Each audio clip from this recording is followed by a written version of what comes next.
Well, good evening, everyone, and thanks for joining tonight's session, which is really for you, the people of Endicott and the surrounding areas.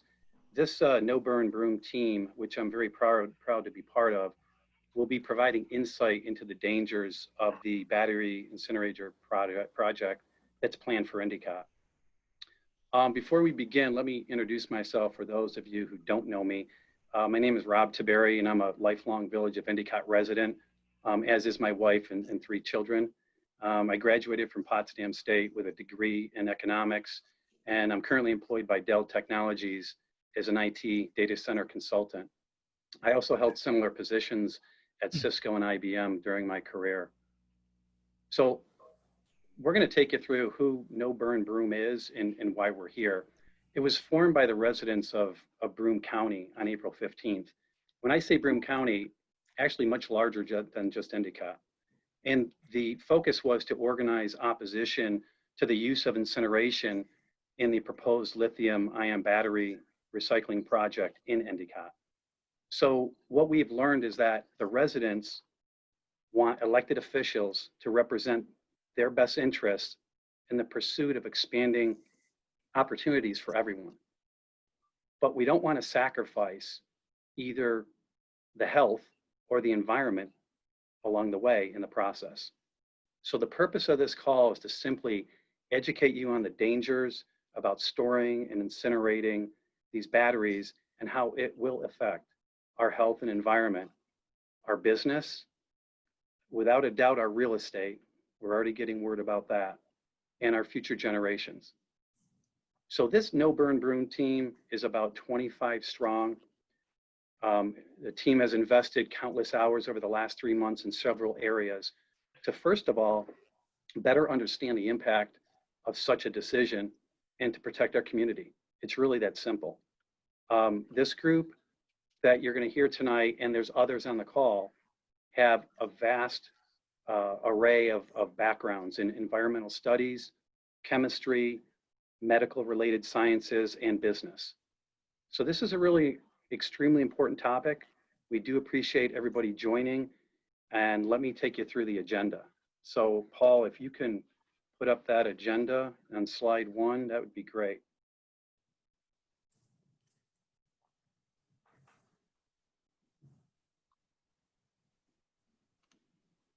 Yep. And then just presentation mode would be on slide 1. Yeah, I'm just shifting it over, trying to shift it over. Oh yeah. Sorry. No, that's okay. Take your time. But while you're doing that, I'm just going to reiterate, and I can start to move forward because I'm familiar with what we're going to talk about. Yes, everybody is muted. I know you're sick of hearing me saying that. You will be unmuted shortly. So let me just take you through this real quick. I'm going to turn it over to Paul Connett and John Ruspentini. They're going to talk about the risks of storing and incinerating lithium-ion batteries. It is really important to understand the truth. There will be full disclosure on everything that we are aware of. After that, Howard Warner is going to be talking about the response to SungEel and the site location. Some good information about the sites that they've selected and why it's not a good idea. And then we're going to open it up for Q&A. And there'll be several people from the NoBurnBroome team that will be they'll be speaking. Next slide. Okay, so we are recording this. It will be posted to noburnbroome.com tonight. All the lines are muted. We will unmute them, and then during the Q&A. Now there's 2 ways to ask a question, right here in the middle on the next bullet down. You can either click participants right now on your screen if you're in front of a laptop, and then once you click on participants, you can click on raise hand, and then I will see that hand raised. I will click on your name, and I will announce your name, and you can go ahead and ask a question. It's that simple. If you don't want to do that, and you just want to click on chat and ask it that way, that's fine. And we have different people here tonight that will go through, and they're going to be looking at the questions via chat and do their best to answer them. If we can't answer them, we will go research them to the best of our ability, and we will post a Q&A on the website. So we're not going to avoid your question unless your question doesn't pertain to what we're here to do tonight. If we run out of time, same thing. We will take as many of the Q&As that we see in the chat. If we don't get to them, we'll put them up there on the website. If somebody wants a deeper technical dive, no problem. We're ready to have that conversation, and we can schedule another session. So with that, I'd like to turn it over to Paul. Well, good evening, everybody. Just to introduce myself, I'm a retired professor of chemistry. I specialized in environmental chemistry and toxicology. I got my first degree from Cambridge University in England and my PhD in chemistry from Dartmouth in New Hampshire. I've been researching waste management issues since 1985, and that's taken me to 69 different countries.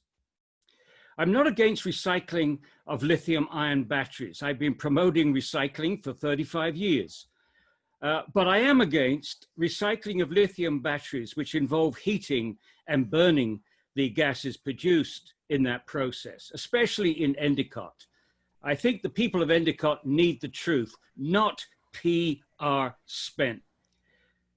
We need a hearing where people can hear experts from both sides on the same day. And we at NoBurnBroome are willing to take on any experts that SungEel can come up with. The location of this project is unconscionable. It's too close to housing. It is too close to recreational areas. The hilly topography does not allow adequate dispersion of pollutants, some of which cause cancer.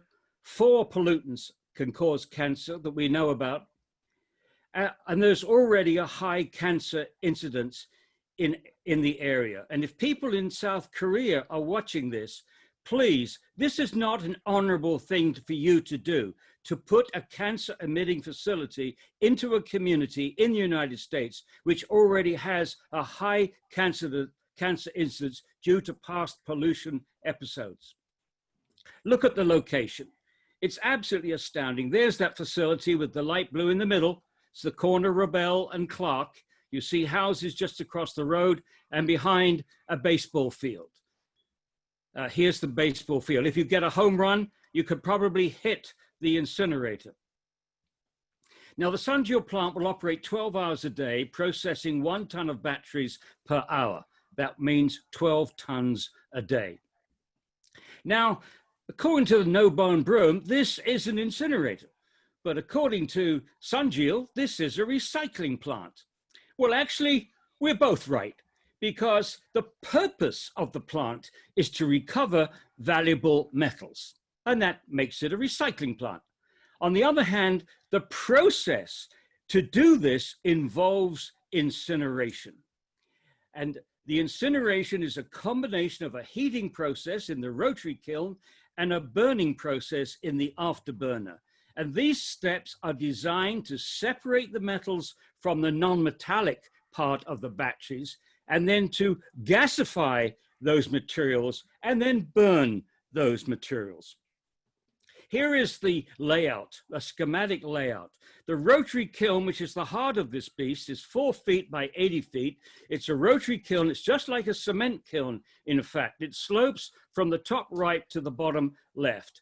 The dismantled batteries are fed by a conveyor belt into the top right, and they will roll down the kiln, whereas the gases which are produced in the heating process, up to 600 degrees, those gases emerge from the right-hand side and go to the afterburner, which will operate between 800 and 1,000 degrees Celsius.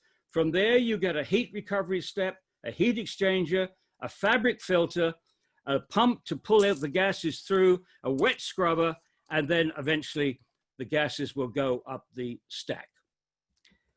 Now, SungEel, in their promotion, you notice this was given at one of the public meetings, and the incineration part of this is buried away in that bottom right-hand corner. They don't call it an incinerator, they call it calcining treatment. But look up calcining treatment in a dictionary and you'll read all about it. It's a thermal process, just as I've described, heating and burning. And the object of this exercise, according to SungEel, is to produce this, what they call a black powder, the intermediate cathode powder. That is going to come from the cathode, which contains compounds of cobalt, nickel, manganese. These are valuable. And that black powder will be sent back to South Korea. Now, what we're concerned about is burning the rest of the battery. And we asked SungEel how much, what percentage of the weight of these batteries is recovered and what percentage is wasted or incinerated. We didn't get a clear answer to that. Now, the materials incinerated include plastics, binders, electrolytes. So and as a stress, a very important chemical principle here, first lesson in chemistry, elements cannot be destroyed in chemistry, and combustion is a form of chemistry, a very crude form of chemistry, but nonetheless, it's chemistry. So any elements that go into this combustion process must come out of the process. Now, one of the elements I'm particularly concerned about is fluorine. There are several fluorine-containing substances in lithium-ion batteries. These include a binder called polyvinylidene difluoride, PVDF. That is the fluoridated equivalent of saran wrap, the plastic you wrap meat in. Then one of the electrolytes is lithium hexafluorophosphate. And another electrolyte is one that John will be talking about, which contains a PFAS. More about that from John later. And there will also be some other fluorinated retardants, fire retardants, used in some of the components. So there we are. So now it isn't just extracting these metals from the cathode. To do this, you're literally melting, gasifying, and then burning off the rest of the battery. The best case scenario, as far as fluorine is concerned, it all ends up as hydrogen fluoride, and the carbon ends up as carbon dioxide. But the worst case scenario is that most of the fluorine ends up in small molecules containing carbon and fluorine. And these are likely to be toxic, persistent, and fat-soluble gases. And they will not be captured by any of the air pollution control devices used by SungEel. Now, there are the control devices. Again, the fabric filter will remove particles, large particles. And the wet scrubber will remove water-soluble materials, including hydrogen fluoride, when it's working properly. But neither of those devices will remove any fluorinated byproducts, these gases. Now, here are some of the other things that SungEel will not capture. Remember, they've told everybody the only thing coming out of the stack will be water vapor. Well, without activated carbon injection, the fabric filter will not remove all the dioxins. The fabric filter will not remove nanoparticles. The wet scrubber will only remove gases which are water soluble. The fat soluble toxics will pass straight through. And nor can we assume that the control devices that they have there will be working properly all the time. Incinerators always have upset conditions. Dioxins and furans, a few words about these. Tough emission standards are not enough for dioxin. You need strong regulations, adequate monitoring, and tough enforcement. And no matter how strong your regulations are, if you don't have adequate monitoring and you don't have tough enforcement, the public is not protected.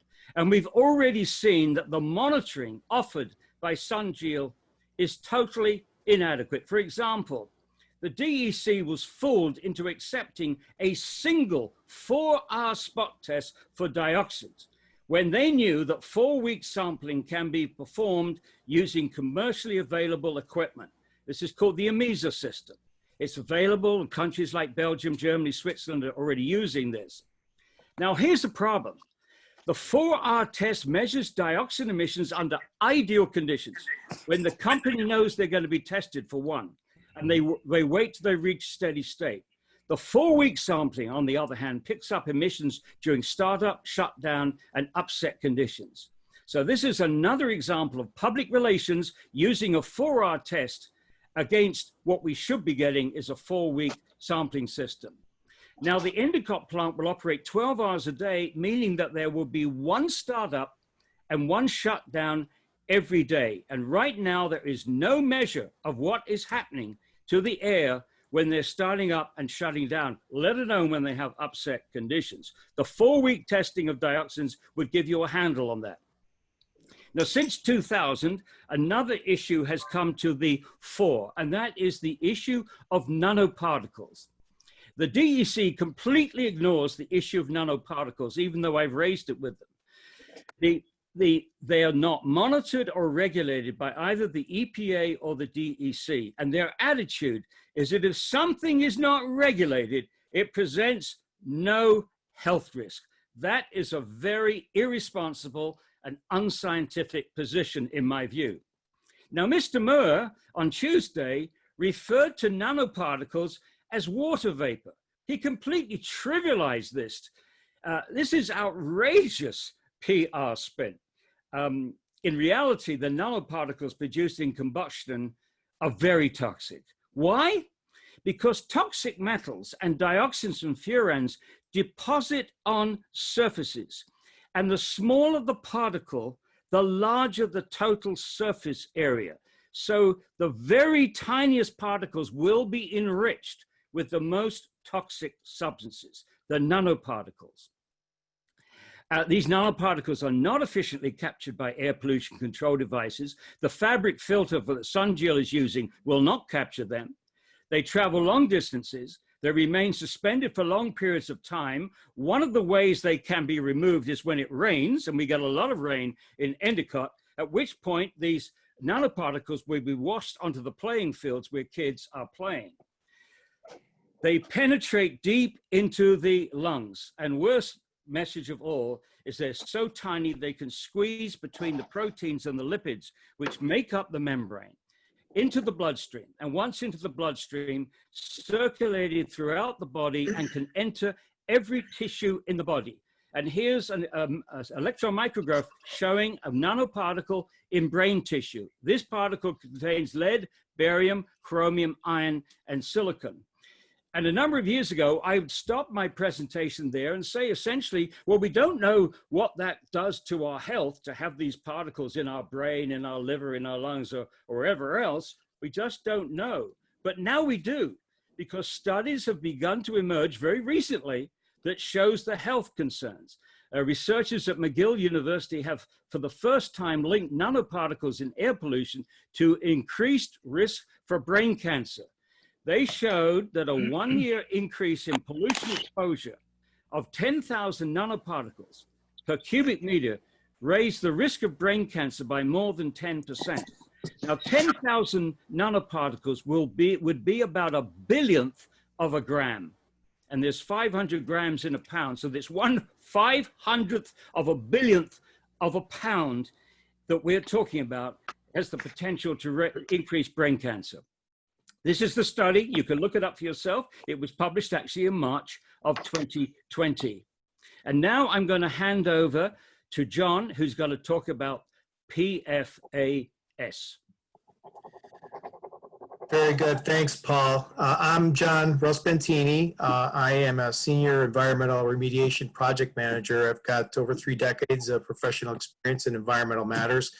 I'm a graduate of SUNY Binghamton, where I was a chemistry major. Next slide, please.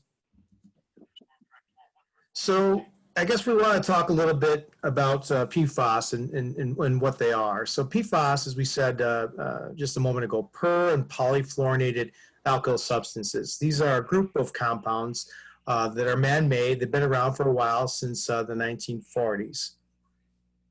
They can be found in a variety of products, food packaging, non-stick products, things like Teflons, polishes, waxes, electronic devices, etc.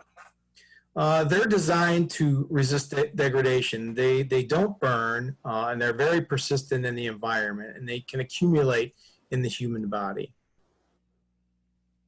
So exposure to these compounds can lead to adverse human health effects. These include cancers, tumors, low birth rates, They can also cause issues with cancers, reproductive issues, developmental issues, liver and kidney problems, and immunological effects.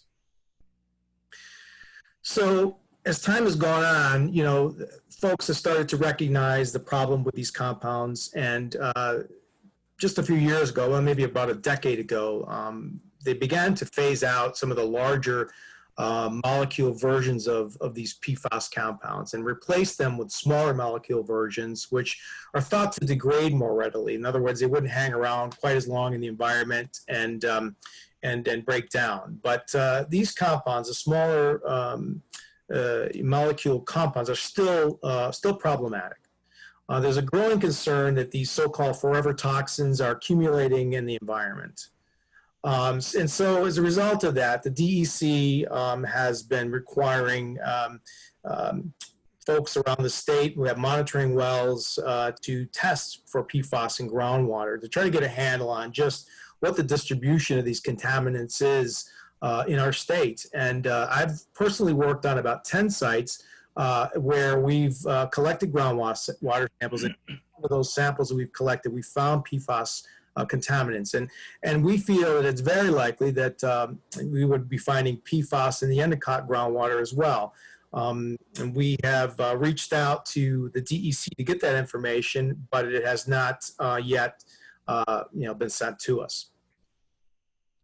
So, so we come to, through our research on lithium-ion batteries, we found out that there's a PFAS connection. And in this particular instance, we found out that this compound known as lithium bis trifluoromethylsulfanolamide, I know it's a mouthful, but is being used as an electrolyte in the manufacture of some lithium-ion batteries.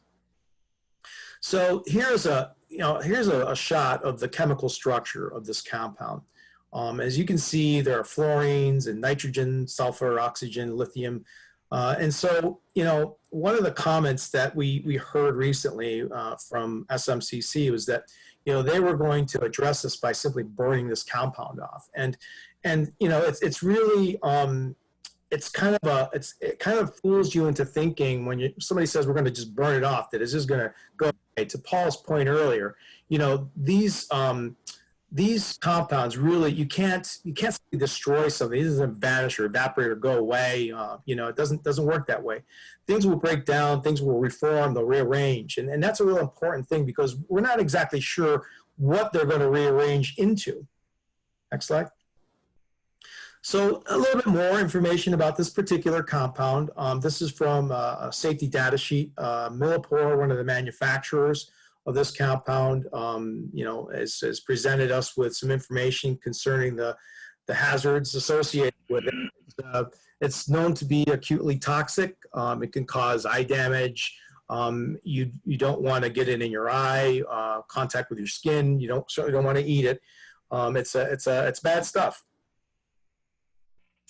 So SungEel and PFAS. So, we brought this matter to the attention of the DEC because nowhere was there any discussion of this. Folks at SungEel, SMCC did not disclose the fact that this compound was present in some lithium-ion batteries. So when the DEC heard about this, they contacted SMCC with a letter on May 20th.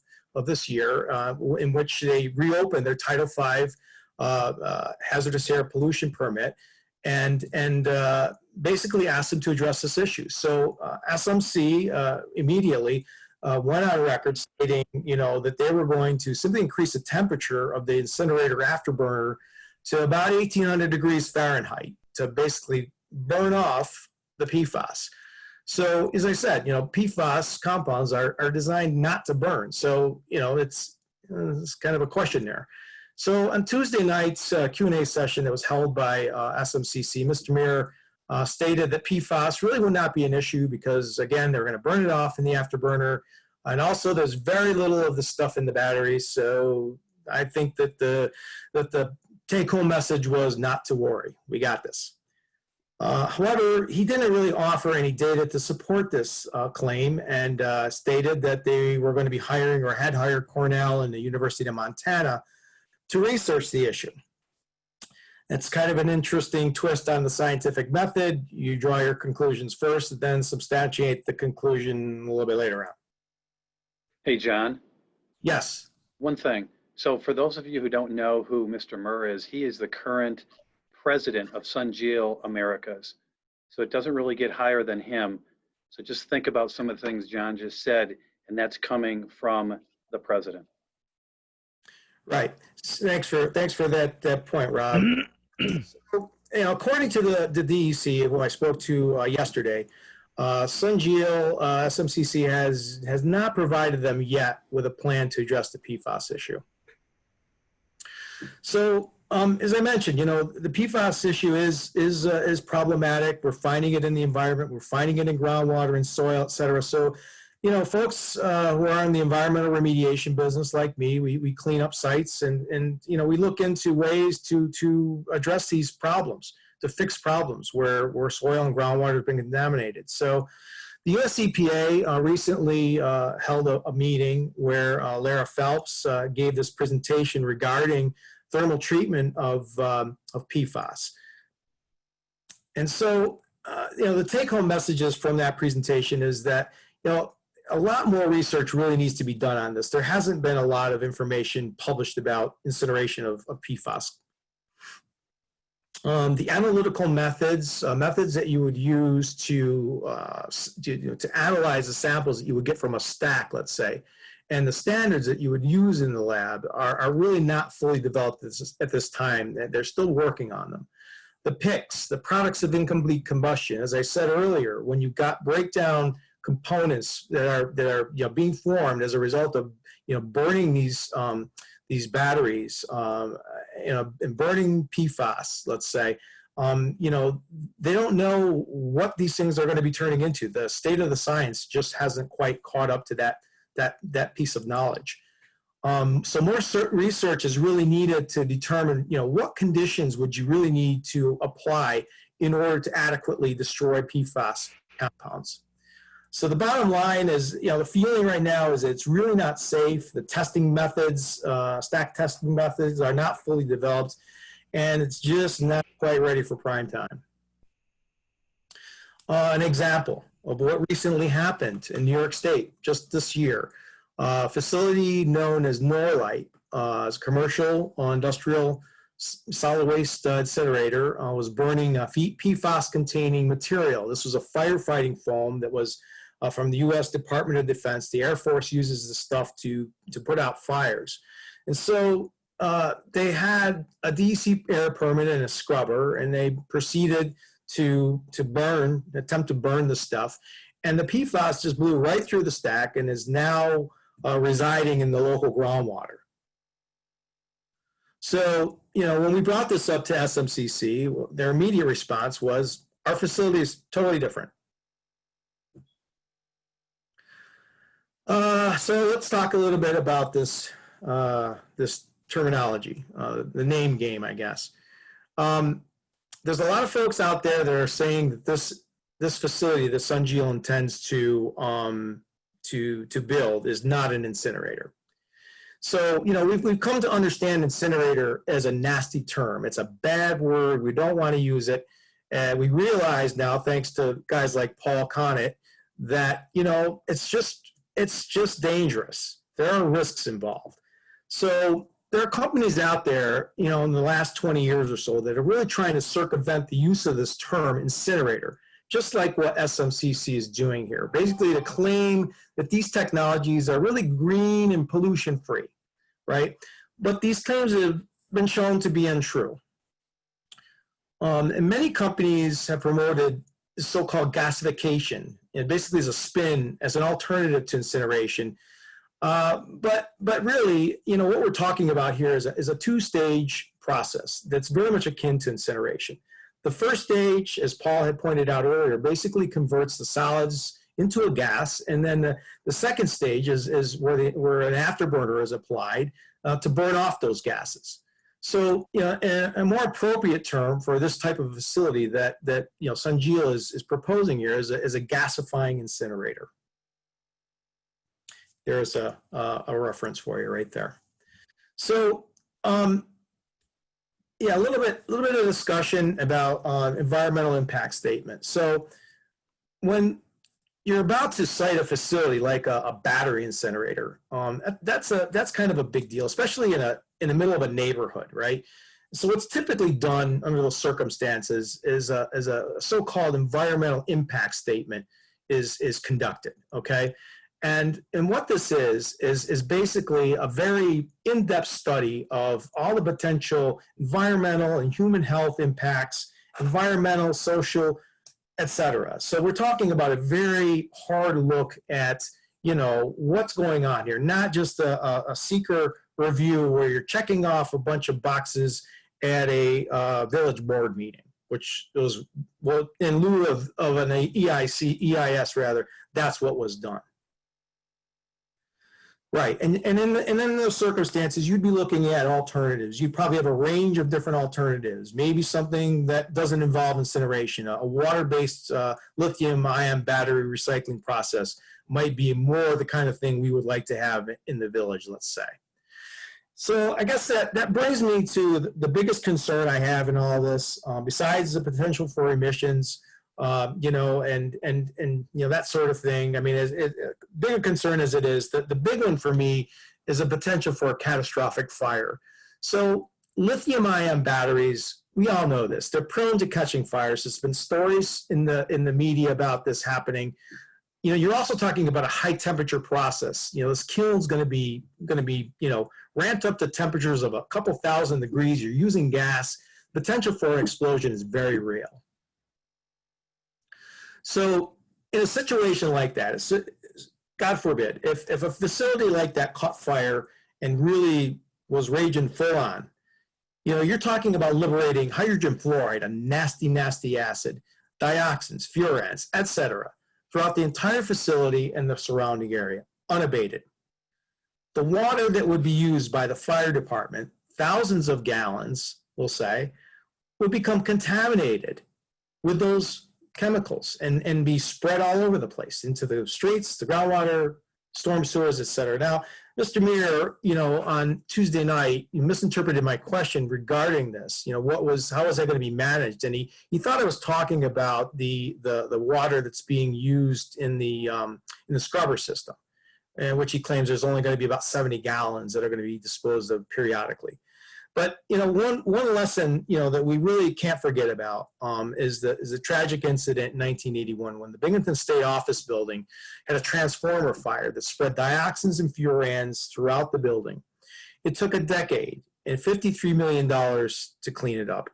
So I guess we just want to consider that and take pause to understand what it is that we're inviting into our village. Howard Warner is going to speak a little bit more about this topic in a few minutes, and he'll flesh this out just a little bit more. Thank you for paying attention to me and listening. Hi, I'm Howard Warner. I happen to be a practicing dentist in the area. I got my bachelor's degree at Washington University in St. Louis, where I did research at the medical school, and actually taught biochemistry when I was doing my residency down in Delaware. And I got my dental degree at NYU. I'm responding to Mr. Mears' comment about why the site was picked.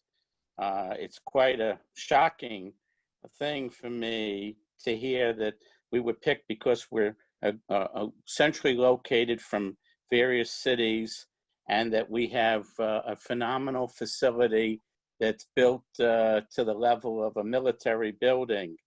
The problem isn't that, it's why this particular building was picked. And the reason we should be concerned about it is that the village of Endicott has a legacy of pollution from IBM and from Endicott Johnson Shoe Company.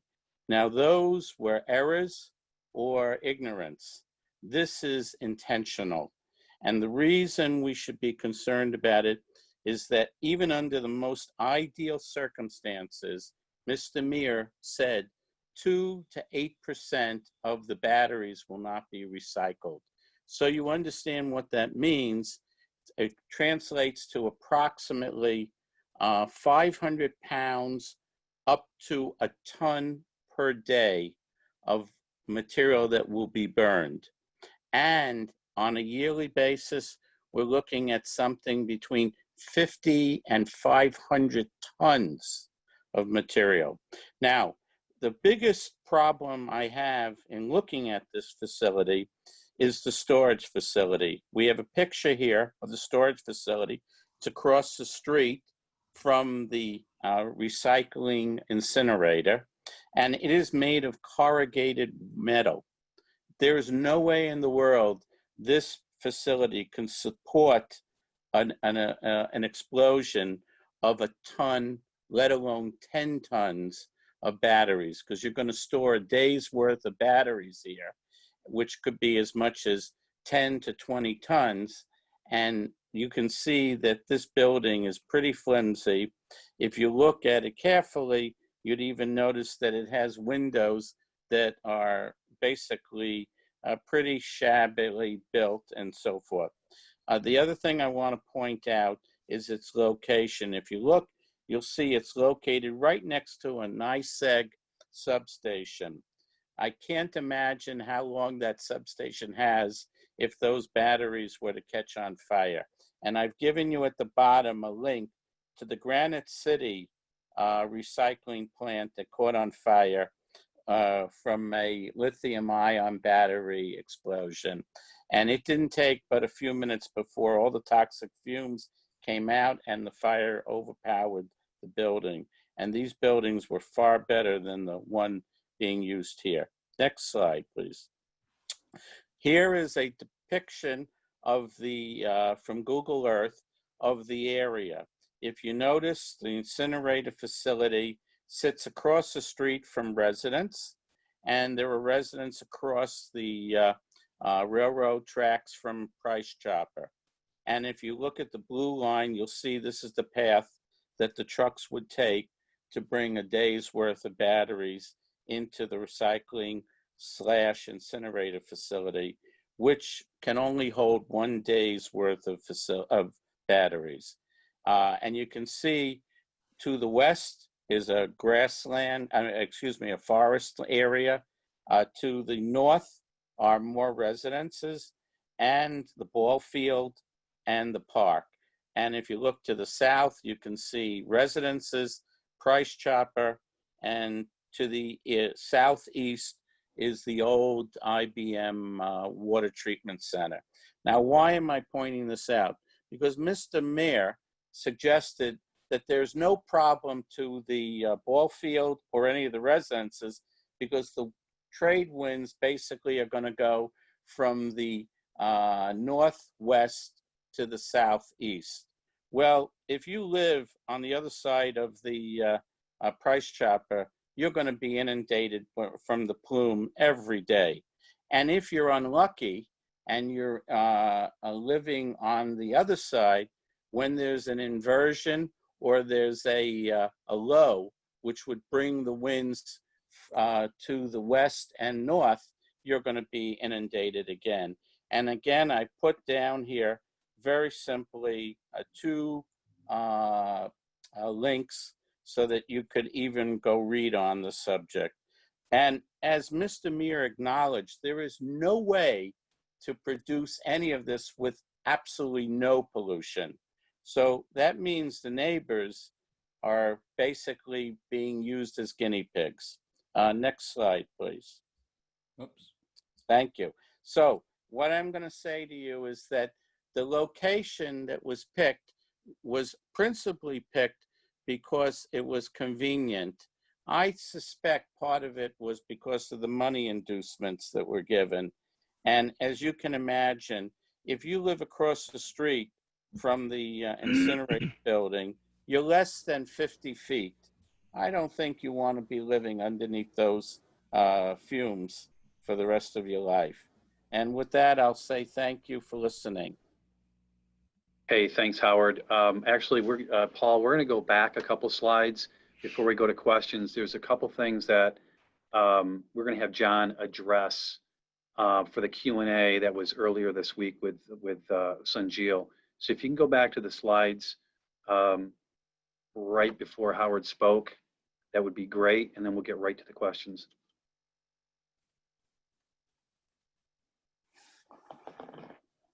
Norlight or DEC? It was a Q&A right before Howard. John, you want to comment? Let's see, I think we want to go forward a slide. Yeah, one more. Okay. Here we go. So, yeah, okay. I guess, yeah, we could just touch on this now, I guess. This is a really important aspect of this matter. So my question was basically, you know, why not conduct continuous air monitoring of those stacks and really try to get an understanding, you know, on a real time or near real time basis, you know, what's going on with these? Are we meeting the criteria established by the DEC? You know, maybe hire a chemist and a technician to collect samples and to run them in a lab. You know, do that continuously. And then post the data on the internet and give the community a real sense of, you know, is this safe? Are we really, you know, is it really, you know, as innocuous as they're saying it is? Where's the data to prove this? The DEC, I spoke to them yesterday, and they told me that once SungEel and SMCC establishes themselves, they do their initial testing, there's no obligation for them to do any additional testing at all on those stacks. Now, whether the DEC will require them to do some additional testing on some kind of a frequency or basis is still yet to be determined. But to me, it just seems absolutely unconscionable that you would not be testing that on some kind of a regular basis. And Mr. Mears would not address that question at all. So, you know, when they're saying that they're being transparent and they want to be open and this is a dialogue and all this stuff, why wouldn't you want to demonstrate to the community that, you know, you're able to deliver on what you're saying? If I may add, John, if I may add, why didn't they do this in South Korea?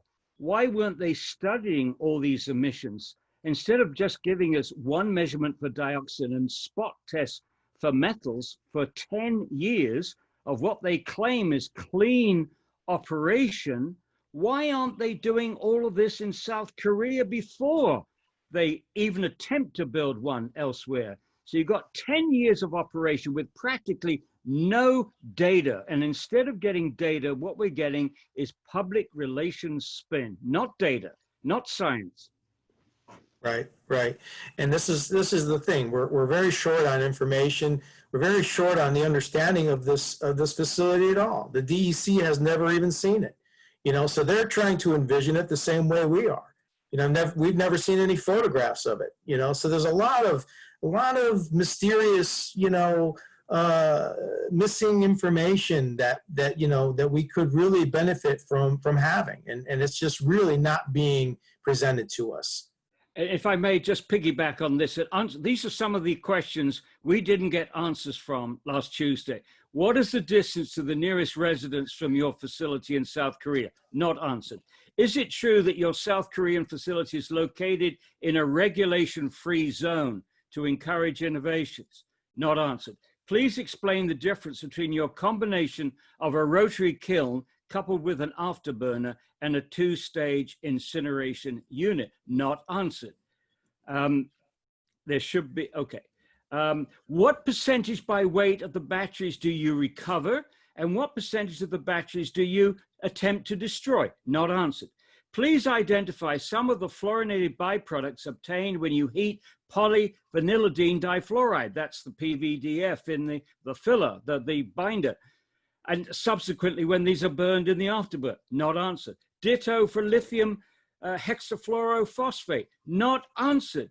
Which of your air pollution control devices will remove fluorinated byproducts, which are volatile and insoluble in water. Not answered. And yet this SungEel claimed to be holding this meeting to be transparent, to answer all questions and give us the facts. And they didn't. They just gave us public relations.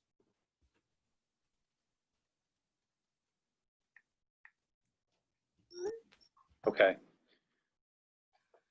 All Over right. to you, Rob. Yeah. Yep.